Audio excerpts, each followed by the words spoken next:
going on, gang? My name's Sav. Welcome to the Sav Show.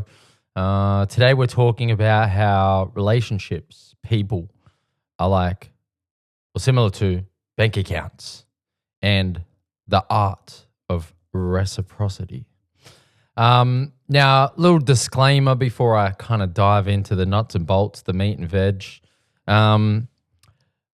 Take this podcast and this idea with a grain of salt because I have never actually saved for anything in my entire life. But based on my understanding of finances and banks and things of that nature, alongside many fiscally responsible friends and their opinions, I am going to make a few assumptions about bank accounts and saving along the way. So I was having a little sit-down, quiet Sunday breakfast with my partner recently. Beautiful day, beautiful start to the day anyway. And we were philosophizing, okay? Sitting down, having a coffee, Sunday morning, lazy, you know how it goes. So we're philosophizing and eventually we stumble upon the concept of how relationships or the concept of relationships, longevity, and what is actually required to make things last. And it reminded me of a concept that I had heard a few years back and one that I'm going to dive into a little bit here. So there's a brand called Indepreneur. If you're a musician and indie creative, you may have heard of them. Indepreneur, they work with musicians, creatives, and they help them essentially build businesses around their creativity and their musicianship. They help artists kind of basically become their own music business, right? How to market themselves, how to run advertising, how to brand themselves, how to do content, email marketing, all that kind of stuff. Circa, who I believe is the founder of Indepreneur, who was in his own right, a very talented artist. I heard him speaking about this concept a while ago, referring to fans and the relationship as being somewhat transactional and how fans are like banks. And the reason that he kind of made this kind of point and the way that he illustrated it is that with your fans, you can't just like begin a relationship with a fan by just asking for things straight away. You can't be like, hey, download my shit, play my shit, come to my show, buy my merch. You can't be like that straight away. First, you have to make deposits, okay? You have to imagine that your fan is, or your customer is like a bank, and you have to make deposits into the bank first. So some examples of that in this example would be, a free download, putting on a free show, lots of content, music videos, maybe an email marketing campaign where you give them lots of value, take them behind the scenes, whatever it is, right? You got to give them a lot of things. You got to make a lot of deposits before you ask for a withdrawal. And a withdrawal in this circumstance could be, hey, follow me. I've given you all these songs. I've given you all this, content. If you like it and you appreciate what I'm doing and the fact that I'm giving you a lot of things, hey, can you follow me or sign up or download the song, whatever, right? You give, then you ask, right? In doing so, you actively build a feeling of reciprocity with your fans. Now, some people are really good at one and not the other. So, for example, some people are really good at asking, yo, follow my shit, fucking follow me now, play my shit, come to my show. Some people are really arrogant like that. Some people are not very good at it at all. They go, have this, have that, have this, have that. I'm one of those, okay? I hate ask. I mean, I don't really love people. I don't really like asking people for things. And maybe that's like a self-worth thing, value, etc. But I'm someone who rarely asks. I give a lot for the sake of, my own content output and just like feeling good about myself. And then rarely am I asking for things in return. Now, either one of those ends of the spectrum, which hand is which? Fuck. Either end of that spectrum is not ideal. Okay, there's a nice happy medium in there. Okay, which I'm going to kind of elaborate on now. So, highly publicized marketing genius, a guy named Garry Vaynerchuk. You may have heard of him.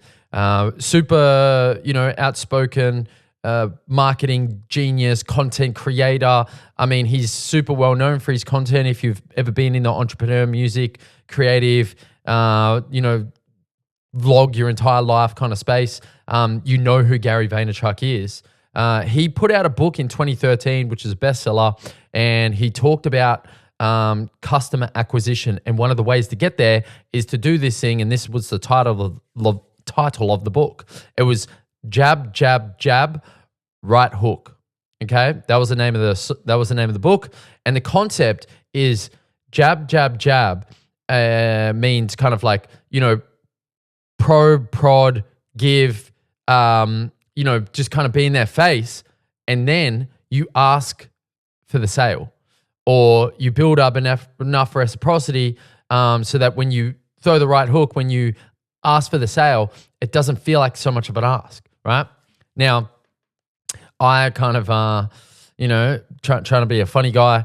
When I was writing that jab, jab, jab, right hook, I was like, wait, that's a pretty shitty metaphor for like, fighting, I guess, because, it sounds kind of nice, but any responsible fighter would not fall victim for such a dry setup, A much more appropriate one, in my opinion, would be number one, jab the body hard to earn a bit of respect for your punch, okay? Jab the head light to establish a high guard, right?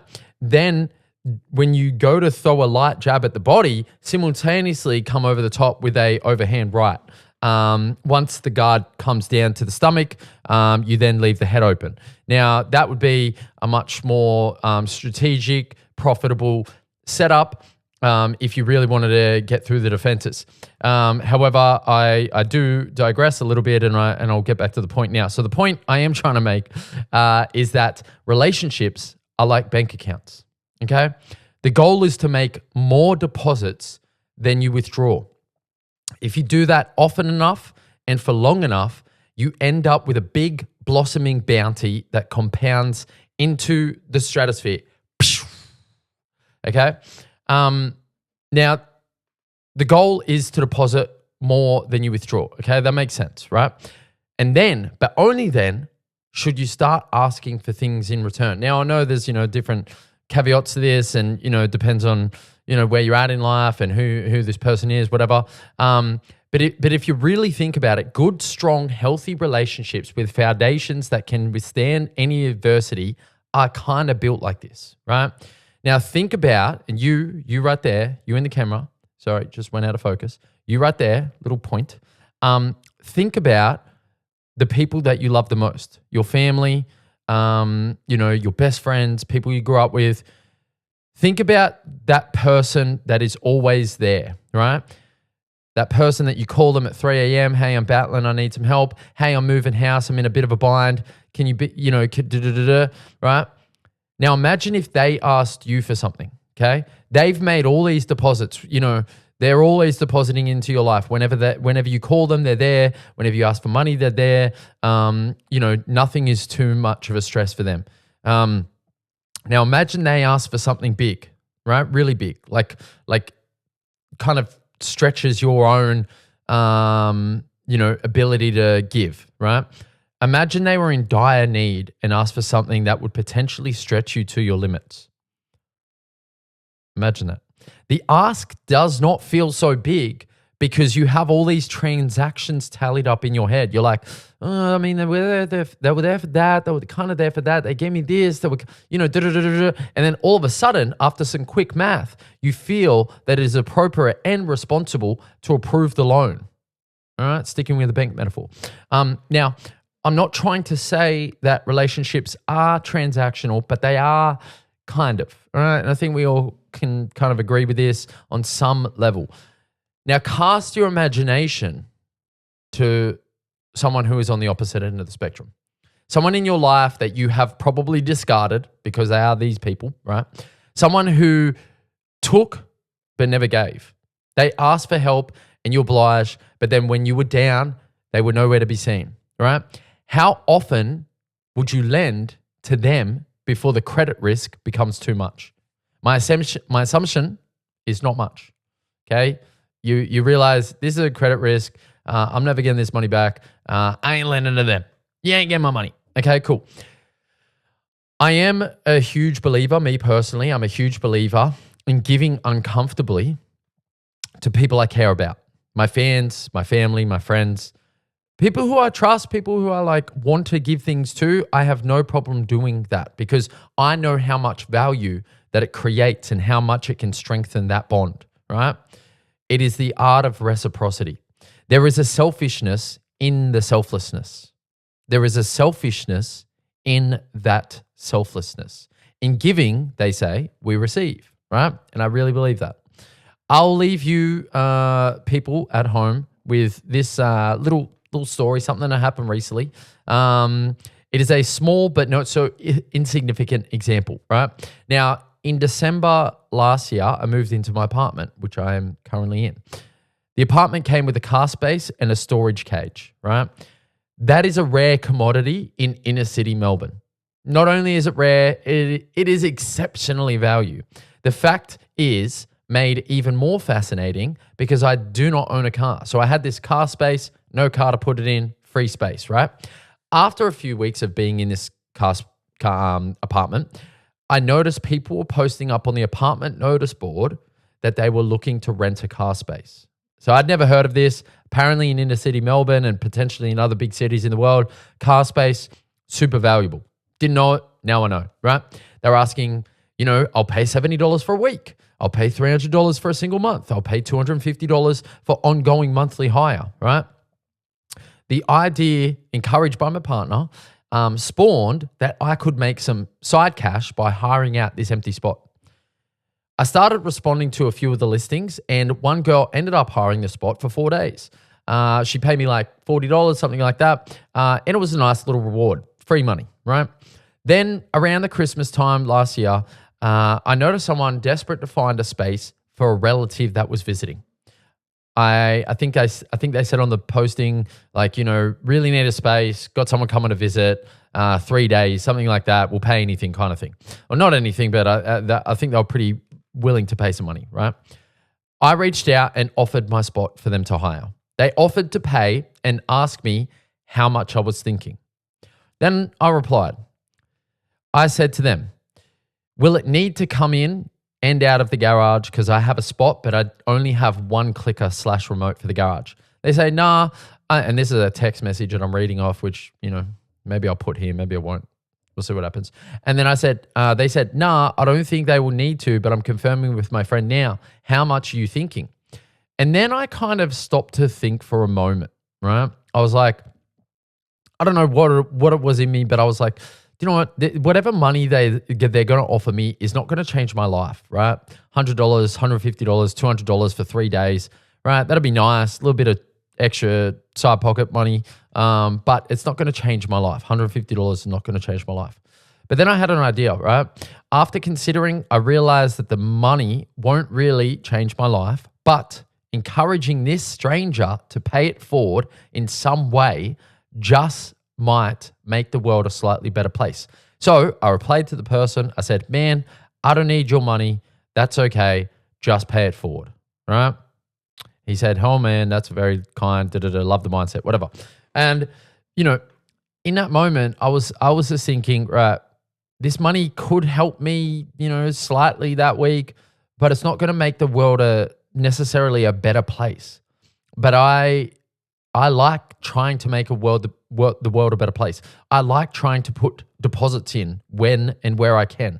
And at that moment, I decided to invest into this person and relationship, right? In giving, we receive. There is a selfishness in selflessness. In my mind, and I don't know like the outcome. I don't know if this person is a good person. I don't know if they're going to make the world a better place. But I have a much higher chance of them paying it forward and doing something ROI net positive for the world than if I just accept some cash, right? By doing that, I am banking, pun intended, on him doing the same for someone in his life. adding to a world devoid of connection and gratitude, aka the art of reciprocity. Now, I'm not sure if I'll ever get to withdraw from that bank, but that's not the point, right? If you see yourself as eternally abundant, which I do, which I am, you know it will come back somehow, some way. So deposit consistently, withdraw sporadically, and watch your investment soar. Now, I'll just wrap up with one or two final thoughts here. So in summary, people, bank accounts, okay? Make more deposits than withdrawals. You can't guarantee that it will go to the moon. We could run into the 2008 financial crisis and everything could go to zero and you can lose all those investments, right? We don't know what's around the corner. We're not promised tomorrow. Nothing is 100% safe. However, I have a much higher chance of making my life better, making the world around me better, if I am investing into the people around me, into the world that I live in, right? Investing energy, investing time, investing money in any way, shape, or form, wholeheartedly, without expecting anything in return, that's the only 100% safe bet. There's no other safe bet. You can put your money in the most profitable bank in the entire world and we could still hit, a financial crisis or a global pandemic or a world war. But you will 100% every single time gain something from giving. Doesn't matter how big or small. So try your best. I know not everyone's in a position all the time and I totally understand. However, I think all of us can do more than we are currently doing, and I want to encourage everyone to do the same. So, in summary, relationships are like bank accounts, okay? Put plenty in, withdraw sporadically, as little as you can, and focus on building reciprocity in human beings, in the world around you, in other life forms that we all kind of share this fucking existence with. Anyway, that's my thought. Thanks for tuning into the Sav Show. Catch you next week. Let's go.